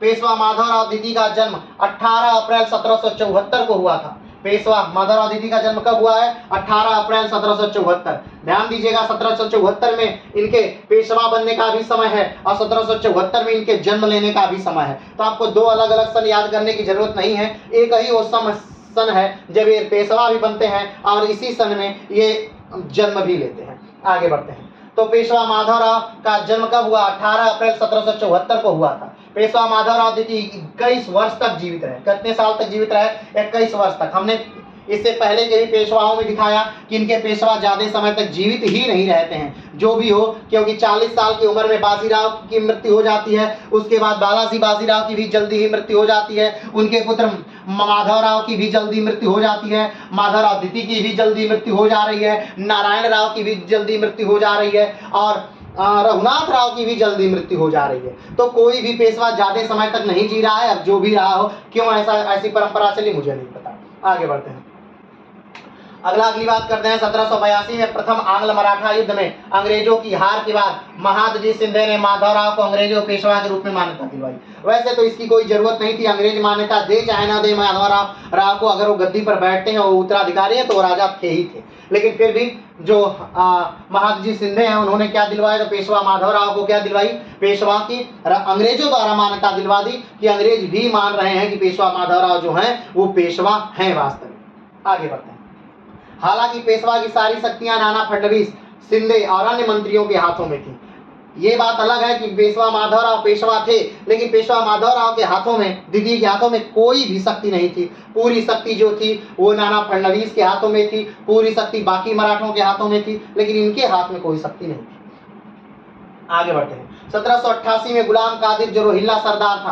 अब ध्यान दीजिएगा कि पेशवा माधवराव के समय में कौन कौन सी इंपॉर्टेंट घटनाएं होती हैं। तो पेशवा माधवराव के समय में कुछ घटनाएं होती हैं, जैसे में कि पेशवा माधवराव के समय में ही जो टीपू सुल्तान का एरिया जो मैसूर है उसे हराया जाता है। जो इनका समय 1788, आपको याद होगा कि शाह आलम, आपको याद होंगे। थोड़ी सी बात कर लेते हैं यहाँ पर उसके बाद यहाँ से फिर शुरू करते हैं। थोड़ी सी बात करना है किसके बारे में, शाह आलम के बारे में। आपको याद होगा कि एक बादशाह है शाह आलम। शाह आलम कौन है, तो मुगल बादशाह हैं शाह आलम। और शाह आलम जो शासक बनाए जाते हैं वो कब, 1760 में। याद करिएगा जब सदाशिवराव भाऊ क्या करते हैं, उत्तर की तरफ जाते हैं, तो सदाशिवराव भाऊ ने किनको शासक बना दिया, शाह आलम द्वितीय को। शाह आलम द्वितीय सदाशिवराव भाऊ की सहायता से राजा बन गए। और फिर उसके बाद 1761 का पानीपत का युद्ध होता है। 1761 के पानीपत के युद्ध से जो मराठे हो काफी कमजोर हो गए। और उसके बाद 1764 में बक्सर का युद्ध होता है। बक्सर के युद्ध में 3 सेनाएं एक तरफ होती हैं, शाह आलम होते हैं, अवध के नवाब होते हैं और बंगाल के नवाब होते हैं। और वो जो बक्सर का युद्ध था वो हेक्टर मुनरो ने क्या कर लिया, जीत लिया। बंगाल का 1764 का जो बक्सर का युद्ध था वो अंग्रेजों ने जीत लिया। और उसमें तीनों संयुक्त सेनाएं यानी बंगाल का नवाब, अवध का नवाब और मुगल बादशाह, ये तीनों लोग संयुक्त रूप से हार जाते हैं। इस हार के बाद जो है वो शाह आलम को कैद कर लिया। उस हार के बाद एक संधि होती है 1765 में, जिन्हें इलाहाबाद की संधि कहते हैं, जिसको करने के लिए क्लाइव आया था, उसे स्पेशली बुलाया गया था। तो अब ये 1764 में जो शाह आलम है वो कैद में है एक तरह से। यूं अब कैद का मतलब कि जेल में नहीं है, लेकिन फिर भी अंग्रेजों की नजरबंदी में है, कैद में है। वो कोई भी शासक वगैरह नहीं है। लेकिन फिर से तो 1771 में एक बात होती है। 1771 में याद है कि 1771 वाला समय किसका है, तो 1771 वाला समय है, याद करिए किसका, माधवराव प्रथम का। तो माधवराव जो है उनके समय में अंग्रेजों की कैद से यानी शाह आलम को अंग्रेजों के कैद से मराठे निकालते हैं और गद्दी पर बैठा देते हैं। याद है, ठीक है, गद्दी पर बैठा देते हैं। और अब शाह आलम फिर से वहां राजकाज करते हैं। लेकिन आपको याद होगा एक रोहिल्ला सरदार है जिसका नाम गुलाम कादिर है, वो आक्रमण कर देता है। कब, वो आक्रमण करता है 1788 में। ध्यान दीजिएगा, सदाशिवराव भाऊ जो हैं वो शाह आलम को 1760 में गद्दी पर बैठाते हैं। ठीक, 1764 में शाह आलम द्वितीय को फिर से अंग्रेजों ने कैद कर लिया। 1761 में मराठों ने फिर से अपनी शक्ति खोई हुई पाई और माधवराव प्रथम के नेतृत्व में, ठीक, इनको फिर से गद्दी पर बैठा दिया 1771 में। माधवराव प्रथम फिर मर गए और फिर से जो था मराठों ने फिर से अब गुलाम कादिर नामक एक व्यक्ति है जो रोहिल्ला सरदार है, उसने फिर से शाह आलम पर आक्रमण कर दिया। क्या कर दिया, आक्रमण कर दिया। ये घटना कब की है, 1788 की है।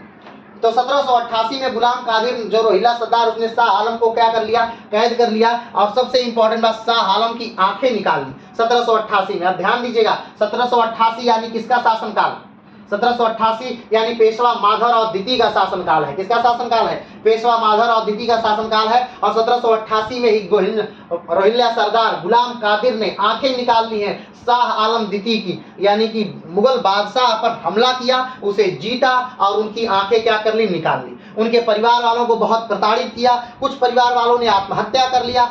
सारे परिवार वालों को यमुना नदी के किनारे नंगा नृत्य करा रहा था। बहुत मुगलिया सल्तनत की बेइज्जती की। यह बेइज्जती मराठों से देखी नहीं गई। मराठों ने क्या किया, तो मराठों ने फिर से 1788 में गुलाम कादिर जो रोहिल्ला सरदार था उसे शाह आलम को, यानी कि अब पूरी स्टोरी समझिए, अब शाह आलम को कैद कर दिया गया है।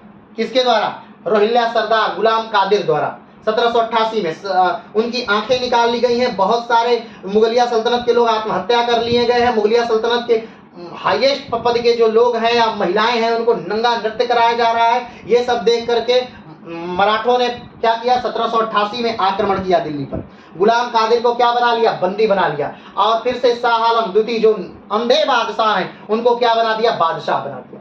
तो अंधे बादशाह को कब बादशाह बना दिया, फिर से 1788 में ही इनको बादशाह बना दिया गया। आप देख रहे हैं कि शाह आलम द्वितीय के साथ कितनी ट्रेजेडी हो रही है। 1760 में सदाशिवराव भाऊ उनको शासक बना रहे हैं। 1764 में बक्सर के युद्ध में वो हार जा रहे हैं। 1764 से 1771 तक वो अंग्रेजों की कैद में रह रहे हैं। 71 में फिर से मराठा उन्हें राजा बनाते हैं। 88 में फिर से उनको गुलाम कादिर उनकी आंखें फोड़ देता है। 1788 में फिर से मराठा उनको राजा बनाते हैं। लेकिन 1803 में फिर से अंग्रेज उनको पद से हटा देते हैं और 1806 में उनकी मृत्यु हो जाती है। ठीक है, तो गुलाम कादिर को क्या किया गया, तो बंदी बनाया गया और शाह आलम द्वितीय को क्या किया गया, राजा बना दिया गया। गुलाम कादिर को बंदी बनाया गया और बंदी बना करके लाया गया। लेकिन शाह आलम द्वितीय ने क्या लिखा, एक पत्र लिखा। चलिए अभी उसके बारे में बात करते हैं, आगे बढ़ते हैं। 1788 में गुलाम कादिर ने, रोहिल्ला सरदार था, उसे शाह आलम द्वितीय को कैद कर लिया और शाह आलम की दोनों आंखें फोड़ दी गई। उसके परिवार के साथ बहुत बुरा सलूक किया गया, बहुत से लोग बचने के लिए आत्महत्या कर लिए। महादजी सिंधिया ने जल्द ही दिल्ली पर आक्रमण किया और गुलाम कादिर को खत्म कर दिया। अब ध्यान दीजिएगा कि महादजी सिंधिया गुलाम कादिर को बंदी बना के लेके चले आते हैं और दिल्ली का राजा एक अंधे व्यक्ति यानी शाह आलम द्वितीय को बना देते हैं। ठीक, अब गुलाम कादिर जब आ गया तो शाह आलम द्वितीय गुलाम कादिर के प्रति बहुत ज्यादा नफरत से भरे हुए हैं। वो गुलाम कादिर को एक पत्र लिखते हैं, गुलाम कादिर कह रहे हैं वो किनको पत्र लिखते हैं? महादजी सिंधिया को। महादजी सिंधिया को एक पत्र लिखते हैं, कौन? शाह आलम द्वितीय एक पत्र लिखते हैं महादजी सिंधिया को, और पत्र में लिखते हैं कि देखिए, अगर आपने गुलाम कादिर को नहीं मारा तो मैं यहाँ पर सब कुछ छोड़कर मक्का चला जाऊंगा और मैं वहां भीख मांग कर खाऊंगा। और जब ये पत्र महादजी सिंधिया को मिलता है तो वो बहुत ज्यादा भावुक हो जाते हैं और वो फिर गुलाम कादिर की मौत बहुत दर्दनाक देते हैं। पहले उसका हाथ काटा जाता है, वो काट कर भेजा जाता है, फिर उसका दूसरा हाथ काट कर भेजा जाता है, उसका पैर काट के भेजा जाता है, उसका कान काट कर भेजा जाता है, उसका ऊपरी जबड़ा काट कर भेजा जाता है, उसकी नाकें काट कर भेजी जाती हैं, उसकी आंखें निकाल कर भेजी जाती हैं और अंत में उसकी गर्दन काट कर आगरा मथुरा में टांग दिया जाता है। तो बहुत बुरी मौत मारी जाती है किसको? गुलाम कादिर को। गुलाम कादिर ने भी बहुतों को बहुत बुरी मौत मारी थी और गुलाम कादिर ने ही आंखें निकाल ली थी शाह आलम द्वितीय की। यानी सोचिए वो मुगल, अब देखिए क्या इतिहास का क्या पलटवार है कि वो मुगल जो कभी आंखें निकलवाया करते थे औरंगजेब के शासनकाल में, वो मुगल जो कभी पूरे हिंदुस्तान में राज किया करते थे अकबर के समय में, जहांगीर के समय में, जिन्होंने ताजमहल जैसी इमारत बनाई, लाल किले जैसी इमारत बनाई, वो मुगल जो कभी जिनके यहाँ दरबार लगा करते थे, जिनके यहाँ राजपूत हाजिरी बजाया करते थे, जिनके यहाँ जिनसे डरकर मराठा कहीं पीछे छुप जाया करते थे, उन मुगलों की अब आंखें निकाली जा रही है। तो देख लीजिए, उन मुगलों की आंखें निकाली जा रही हैं, उन पेशवाओं को कठपुतली बनाया जा रहा है, वो मराठा साम्राज्य खत्म हो गया। यानी देखिए इतिहास हर उन्नति के बाद अवनति, हर अवनति के बाद उन्नति किस प्रकार से देता है, हर उत्थान के बाद पतन और हर पतन के बाद उत्थान किस प्रकार से देता है। इतिहास का ही पलटवार है कि वो मुगलिया सल्तनतें का राजा जो कभी आंखें निकलवाया करता था, आज उसका आंख एक जनरल सा, एक गुलाम कादिर नामक रोहिल्ला सरदार आंख निकलवा लेता है शाह आलम द्वितीय की। चलिए आगे बढ़ते हैं। तो 16 अक्टूबर 1788 को अंधे शाह आलम द्वितीय को मुगल सम्राट के रूप में बहाल किया गया। किसके द्वारा?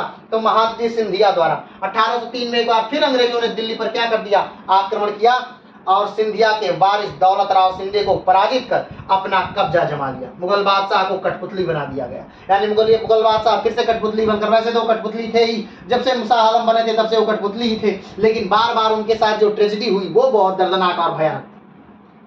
आगे बढ़ते हैं। पेशवा माधवराव द्वितीय के आत्महत्या करने के बाद गद्दी पर बैठने वाला कोई नहीं था, क्योंकि माधवराव द्वितीय का कोई पुत्र नहीं था। अब ध्यान दीजिए फिर से एक बार, और हर बार ये प्रश्न क्या हो जाता है? दौड़ के आता है। तो इस प्रश्न को थोड़ा सा उत्तर को इस प्रकार से जानिएगा, इसमें आपको बहुत बेहतर समझ में आएगा। अब क्या हो गया? माधवराव द्वितीय जो हैं इनकी मृत्यु हो गई कब? 1795 में। 1795 में माधवराव द्वितीय की मृत्यु हो गई, लेकिन नाना फडणवीस अभी जिंदा है। ध्यान रखिएगा, नाना फडणवीस अभी जो है वो क्या है? जिंदा है। नाना फडणवीस जिंदा है। तो माधवराव द्वितीय की कैसे मृत्यु हो गई? इन्होंने आत्महत्या कर ली। कैसे आत्महत्या कर ली? तो शनिवार वाड़ा से कूद करके नाना फडणवीस ने, माधवराव द्वितीय ने क्या कर ली? हत्या कर ली। शनिवार वाड़ा पुणे में एक इमारत है, उससे कूदकर माधवराव द्वितीय ने आत्महत्या कर ली। और इनकी जब आत्महत्या, इनकी जब मृत्यु हुई तो अब कौन पेशवा बनेगा? क्यों? क्योंकि माधवराव को कोई पुत्र नहीं था। माधवराव द्वितीय को अभी ये बालक था, तो अभी इनको कोई पुत्र नहीं था। बालक नहीं था, तो बड़े भी हो चुके थे, लेकिन अब कोई पुत्र नहीं था। रघुनाथ राव को एक पुत्र था, माधवराव द्वितीय, अब इनकी मृत्यु हो चुकी थी। नारायण राव को कोई पुत्र नहीं था। ठीक है, तो इस प्रकार से अब पूरे मराठा वंशावली में कोई कहीं है ही नहीं। ठीक है, रघुनाथ राव, ध्यान रखिए, रघुनाथ राव का पुत्र है। रघुनाथ राव के पुत्र नहीं है माधवराव द्वितीय, ये नारायण राव के पुत्र है। कौन है? ये नारायण राव के पुत्र। तब अब नाना फडणवीस देखते हैं कि अब पेशवा आखिर कौन बनेगा। अब पेशवा कौन बनेगा? क्योंकि पेशवा का कोई उत्तराधिकारी तो है ही नहीं। पेशवा जो थे माधवराव द्वितीय, इनका कोई पुत्र तो है ही नहीं। ठीक, तो और नारायण राव का पुत्र था माधवराव, ये तो गद्दी पर बैठ ही गया, तो मर ही गया। नारायण राव खुद ही मर गए। ठीक, माधवराव जो थे इनका कोई पुत्र हुआ नहीं। बाजीराव जो थे, इनके 3 पुत्र हुए, तीनों पुत्र मर गए। तो अब गद्दी पर आखिर कौन बैठेगा? तो जो नाना फडणवीस हैं वो रघुनाथ राव का ही एक पुत्र है जिसका नाम है बाजीराव द्वितीय। रघुनाथ देख लीजिए, वो व्यक्ति जिसको कभी सत्ता नहीं मिल पाई, जो पूरा जीवन संघर्ष करता रहा कि मुझे सत्ता मिल जाए मिल जाए मिल जाए, लेकिन उसको सत्ता रघुनाथ राव को नहीं मिल पाई। लेकिन उनके पुत्र जो हैं बाजीराव द्वितीय, उनको क्या कर दिया गया, नाना फडणवीस के द्वारा 1795 में माधवराव की आत्महत्या के बाद रघुनाथ राव के पुत्र बाजीराव द्वितीय को क्या बना दिया गया, तो पेशवा बना दिया गया 1795 में। और 1795 से 1818 तक यही क्या रहेंगे, पेशवा रहेंगे। यानी द्वितीय आंग्ल मराठा युद्ध और तृतीय आंग्ल मराठा युद्ध इन्हीं बाजीराव द्वितीय के समय में होगा, और बाजीराव द्वितीय ही मराठा साम्राज्य के आखिरी पेशवा होंगे। बाजीराव द्वितीय क्या है, मराठा साम्राज्य के आखिरी पेशवा है कौन, बाजीराव द्वितीय।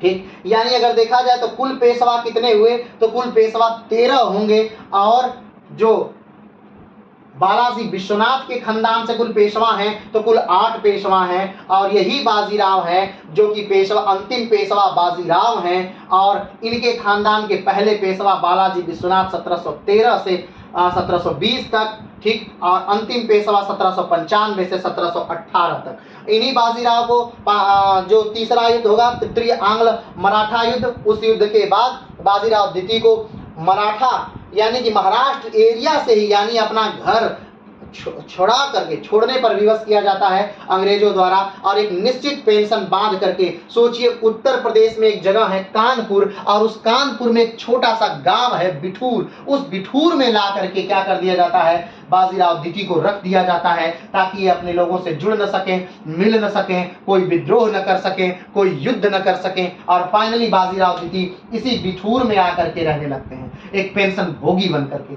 अब सोचिए, वो पेशवाई खानदान जिसका कभी पूरे भारत में डंका बजता था, वो एक गांव में आकर के सिमट गया। और इसी बाजीराव द्वितीय के पुत्र हैं कौन, तो नाना साहब द्वितीय, और वही नाना साहब 1857 के विद्रोह में एक सक्रिय भूमिका निभाएंगे। और उसका कारण था कि इनके पिता का पेंशन उनको दिए जाने से अंग्रेजों ने क्या कर दिया था, तो मना कर दिया था। ठीक है, तो आज हमने जिसको जाना वो कौन थे, वो पेशवा माधवराव थे। लेकिन पेशवा माधवराव का अगर निचोड़ देखा जाए, निष्कर्ष देखा जाए, तो पेशवा माधवराव ने अपने विवेक से अपने से कुछ नहीं किया, क्योंकि इनके पूरे कर्ता धर्ता कौन थे, तो नाना फडणवीस थे। नाना फडणवीस ने ही पूरा नाम है पेशवा माधवराव को अपने ढंग से चलाया, और ऐसा चलाया कि पेशवा माधवराव परेशान होकर के शनिवार वाड़ा से कूद करके आत्महत्या कर लेते हैं, इस प्रकार से चलाया। ठीक है, तो पेशवा माधवराव आज समाप्त होते हैं। और अगला अब हम जो पढ़ने वाले हैं, या हम जो पढ़ेंगे वो क्या पढ़ेंगे, वो हम पढ़ेंगे द्वितीय आंग्ल मराठा युद्ध। क्या पढ़ेंगे, द्वितीय आंग्ल मराठा युद्ध। लेकिन आज के वीडियो में नहीं, अब अगले वीडियो में हम द्वितीय आंग्ल मराठा युद्ध पढ़ेंगे। अब 3 से 4 वीडियो और आएगा द्वितीय और तृतीय आंग्ल मराठा युद्ध का, और एक दिन आएगा बाजीराव द्वितीय, और एक वीडियो हम लोग लेंगे कंक्लूजन का वीडियो, जिसमें पूरे मराठा साम्राज्य को एक वीडियो में हम लोग क्या करेंगे, तो बनाएंगे। उस दिन पूरे सन को एक साथ लिखकर हम उस पर बातें करेंगे। तो चलिए, आज के लिए इतना ही, फिर मिलते हैं अगले वीडियो में द्वितीय आंग्ल मराठा युद्ध के साथ। अभी तक बताइएगा, कमेंट बॉक्स में जरूर बताइए जो लोग देखते हैं वो, कि समझ में आया है कि नहीं, अभी तक जो बातें पढ़ाई गई हैं वो याद हो गई हैं कि नहीं। अगर याद हो गई हैं तो बताइएगा कि हाँ याद हो गई हैं, और कुछ घटनाओं को भी लिखिए। चलिए, आज के लिए इतना ही, फिर मिलते हैं एक नए वीडियो के साथ। तब तक के लिए नमस्कार, धन्यवाद, जय हिंद।